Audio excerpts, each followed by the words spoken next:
Nous déjà, l'émotion de voir Thibaut comme ça, c'était un sacré numéro aujourd'hui. Ouais, je crois que ça a été une journée assez incroyable. Pour l'ensemble de l'équipe, tout était réuni. Les gars avaient déjà l'habitude de courir ensemble depuis déjà presque une dizaine de jours déjà, depuis le Grand Prix, le Giro d'Emilia. Et il y avait vraiment un fort collectif. Il retrouvait une bonne partie de son noyau. De Giro avec lequel il a vraiment l'habitude de travailler.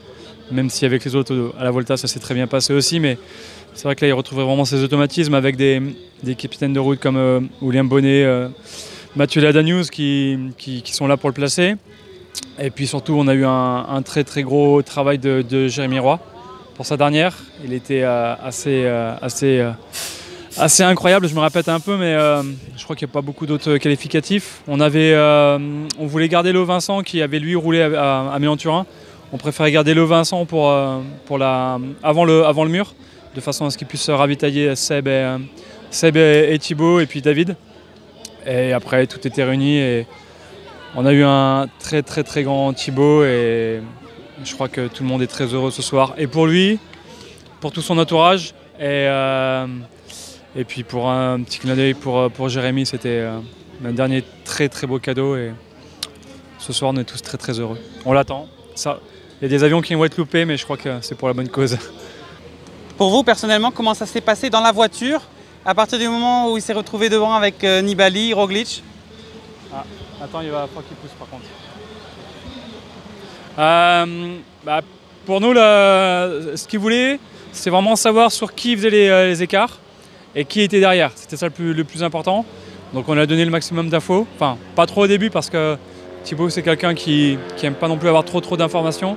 Mais ensuite, plus l'écart se faisait, plus on lui donnait les infos et en plus il creusait l'écart. Donc c'est toujours plus facile de donner des écarts qui sont en sa faveur plutôt que quand ça rentre. Mais je crois qu'aujourd'hui, il n'y a pas grand-chose qui pouvait l'arrêter.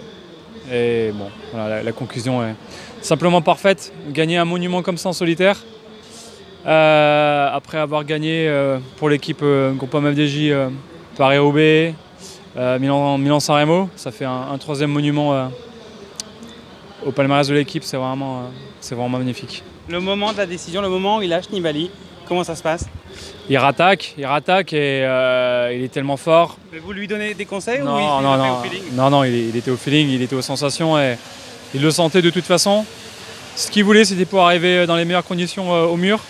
Et une fois de plus, toute l'équipe a travaillé dans ce sens-là.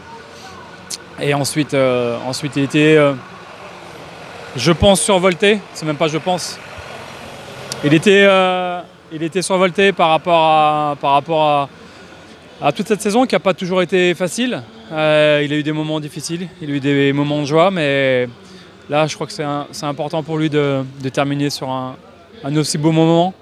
Et ça va permettre de passer de bonnes vacances, de bien se reposer et de se projeter sur l'année prochaine et de façon très sereine. Ce qu'il était déjà depuis son retour en Italie.